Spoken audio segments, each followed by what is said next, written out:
Hi, my name is Sage, and this week, I want to sculpt a goose, but not just any goose, a silly goose. And I want him to hold a disco ball, so that's what I'm gonna do. Also, side note, look at my new mat. Ooh, I have a mat now, but it's a little shiny, so I'm gonna take the tin foil, get some foil, and then bam, I'm gonna put the roll up top of the glare.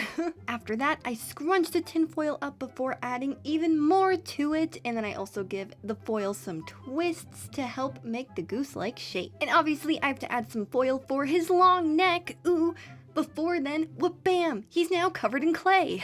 And this silly goose is obviously gonna need a little bit more clay to help shape him, and I'm thinking if I pull on his neck, it'll make it longer, but I just took off his head by accident. But don't worry, with the power of clay, anything is reattachable. And this totally is not foreshadowing at all. Next, I try shaping his head and his neck a little bit more, but now he's kind of looking like a turkey. That's my bad, so I have to go in and fix some things. And for some reason, adding clay to his back and then pulling off his tail feathers was the move. But I don't stop there. No, I just keep adding more and more clay until finally I get to his beak and bam, I pull some off. And the next obvious step is to take my ball stylus and roll over everything, simultaneously giving it some texture but also kind of blending everything out as well. Next, I take my pointy stylus and start carving out his beak a little bit more, and I do this a lot because I'm indecisive. But next, I poke in his eye sockets, ooh. So now that he's on track to looking like a goose, I then decide, you know what this goose needs? A roller skate. And you may be asking, why a roller skate? Turns out, okay, get this, I googled this, and turns out discos also go with roller skate parties. I didn't know that.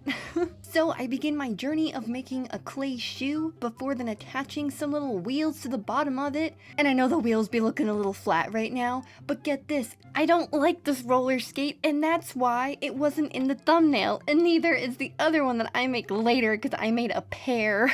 But what I do like is a disco ball. So I take some tin foil, scrunch it up, and then bam, it's covered in clay. Now it just kind of looks like part of a snowman, but later on it will be disco-ified. And here is the other roller skate that I don't like. But enough about the roller skates that aren't in the final product. Now I have to pierce his nose. And you may be like, why are you piercing his beak, man? What's going on? It's because later on I'm gonna take some fishing wire and loop that through the disco ball and his beak so then it looks like he's holding it. But this is not gonna be the first time I pierce his beak or make him smile, because I'm indecisive and redo the beak later. But now I'm gonna make him his party hat, ooh. So I take some clay and make it into a cone shape and bam, hat. After that, I then decide to give him some more chubbier cheeks because gooses just have that. I was looking at a lot of reference pictures, man, and like, I don't know. Some reference pictures are just like, are you a swan? Are you a duck? Are you a goose? I'm getting confused. But I decided to give him chubbier cheeks because that's just cute. But then I flew too close to the sun and ended up flattening everything out by accident. But now I'm sensing that this goose needs some sunglasses because that's the vibes now. So I make some by making little rounds of clay, and they are vastly uneven, as you can tell. And so I take them off and then I start working on his cheeks yet again. And so the blending process starts all over again. Except this time I don't go too crazy. But I do rip off his head for the second time. And the reason why I do that is just because I found it a lot easier to mold without the body attached, which sounds crazy, but it made sense in my head. And this is where I'm noticing that his beak is a little flat. Like, that just looks so sad. But instead of doing anything about that, I decide, you know what? I'm gonna reattach his head, put his hat back on, and work on the sunglasses yet again. And so I roll a little log, put that at the top of his nose, and then flatten 2 circles, and this time they're pretty even. But then I realize he has no eyes, so I have to fix that. So I put some little clay spheres in his eye sockets, but then I didn't like where the sunglasses were placed, so I put them at the top of his head. But now sunglasses need some arms, so I make 2 of them. I then blend them to the glasses and to his head to make sure they are nice and sturdy. But then I get this awful idea that I wanted to add feathers to the back of him. And I decided to do that with flattened pieces of clay that aren't really molded, so they kind of give like that like fringy look to them. And this was just a bad idea. But since the front of him like had like so much going on, you know, like the glasses, the hat, and the future disco ball, I was like, well, the back of him can't just be bland. And turns out I just do all of this to then rip it away and put it pretty much back to the exact same thing as you saw before. Except this time I take my ball stylus and I roll it everywhere, but everywhere again, because I did do this before, but this time he's thicker. So basically I'm just doing the exact same thing as I did in the beginning, but again. And while all of this is happening, Atti is passed out in my lap. And now I decided the sunglasses are ugly and I need to change their style. And now I'm going for the style that has like two thingamabobs in the middle. I think they're called aviator glasses. Don't quote me, I'm not Googling it. But now those glasses are now stylish. I go back to the beak and it's looking even worse. And now I decide this is definitely the time to work on his beak. And so this means I gotta rip off his head again.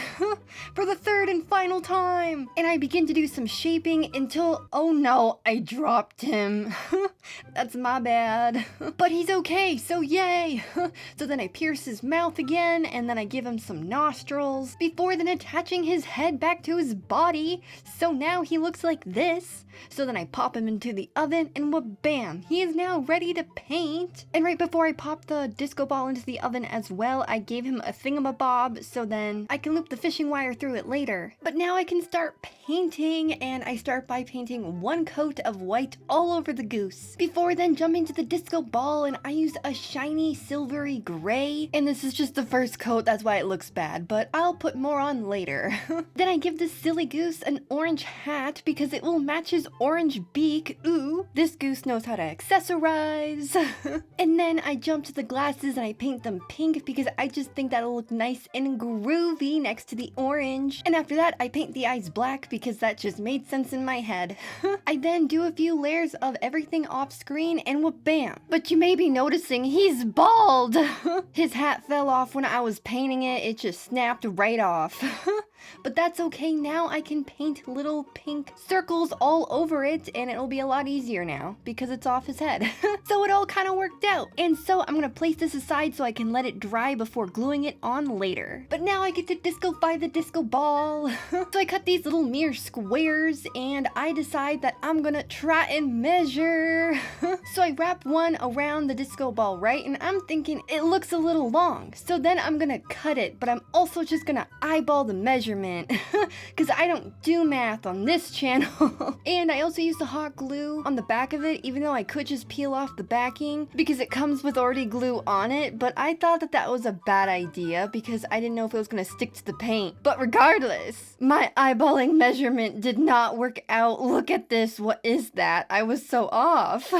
And so I begin to pull off the mere squares and I pull off the paint with it in some areas.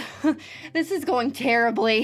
But then I repeat everything that I just did, but with the new string of rectangles, and my measuring was still off. Did I eyeball it again? Absolutely, but I thought this time I would get it right. So now I take a smaller string of rectangles and fill in the gap. And once that is adhered, I go back to the hot glue string of rectangles and eyeball this one up top of the one that's already on.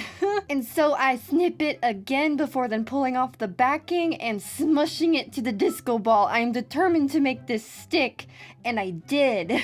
After that, it's basically just a game of Tetris and trying to find spaces for all of the little mirror parts until finally the entire ball is covered.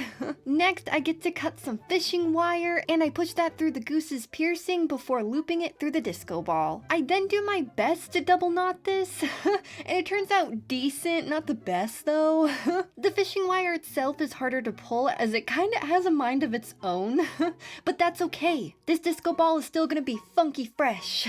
Next, I cut the excess off on the ends, but since the knots are kind of ugly, I shoved them into the piercing to hide them, and it worked! I then go back in and cut some more excess off before then breaking out the Gorilla Glue and adhering the hat to his bald head. And that's the craft. I would like to say thank you so much for watching, and now it's time for the glamour shots.